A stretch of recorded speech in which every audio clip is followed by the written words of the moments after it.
The new song, Be Sweet, I wrote with Jack Tatum of the band Wild Nothing, and we wrote it together in Los Angeles. And it was a meeting set up by my publishing company, and I originally thought that we were going to write it for maybe to sell to like some pop artist. So I feel like the style of writing was maybe a little more pop oriented, kind of like a sassy 80s diva like Janet Jackson or like Madonna or something. And we just wanted to write something really fun. And then as we were writing it, I just really fell in love with the song and decided to keep it. And that's how it came together. So the theme of the album was joy, and with the album, the title is Jubilee, which is like this kind of biblical year of release, and it's also the Asian X-Men character.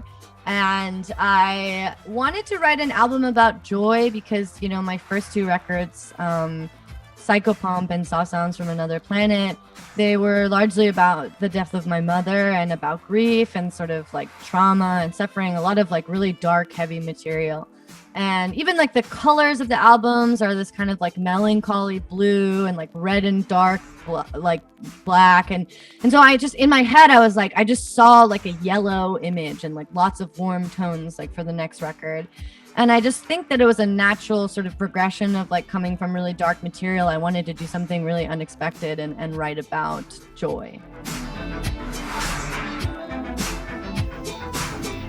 There was a lot of screaming in my apartment when I found out that we were doing it. It's a unique situation because you don't go to the studio right now because of the pandemic. You do like this pre-recorded video. So it was fun working with my cinematographer, who I've worked on with all these music videos before, to make something unique that felt very live. And so we wanted to do this like, one take performance, using the space and not cutting ever. I mean, I used to be in a band called Little Big League, and my old bass player left the band to play in another band because he said that they were going to be Jimmy Fallon big.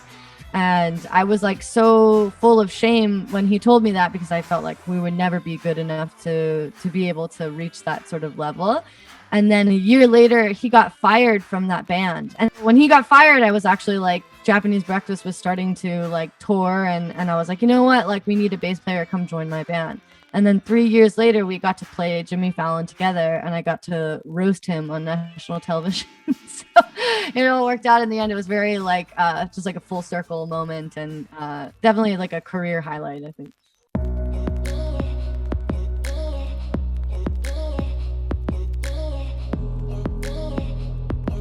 Obviously, like the US is like a country with like a really unique population, like we're a very diverse country, and so it's very confusing for a lot of people, especially like older people who can't handle diversity or whatever, don't grow up around that kind of thing.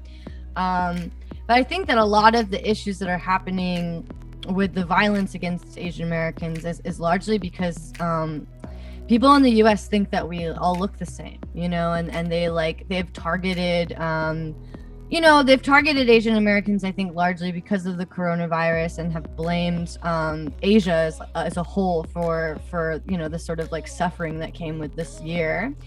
And I also think in part there are more people that maybe usually like wouldn't have said something about this kind of thing, but because more time has gone by, and there's a younger generation of people who were raised in the US or even born in the US that are Asian American, we have a more righteous sense of entitlement to start speaking out about this kind of violence that has maybe gone on for a really long time.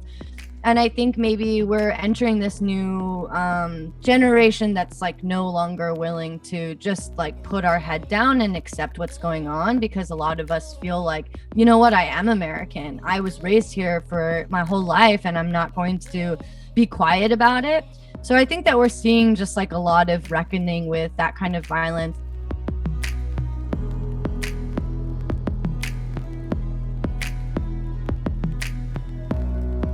So my book, Crying in H Mart, comes out April 20th, so really soon, in like 2 weeks, which is wild. I wrote it about, my mom who is Korean and growing up in the US, mixed race, half Korean and half Caucasian. And, just a lot about my childhood and growing up in a town that's like largely white. And, all of the really great parts of my mother's character and what she was like. And also, what it was like when she got sick with cancer and passed away. After she passed, I found a lot of comfort in Korean cooking, and I really became very fond of this Korean YouTube vlogger named Mangchi, who like cooks Korean food and teaches people how to cook Korean food in English. And it was really therapeutic process for me doing that. It made me really connect with my mother's memory, and so it's sort of about that experience.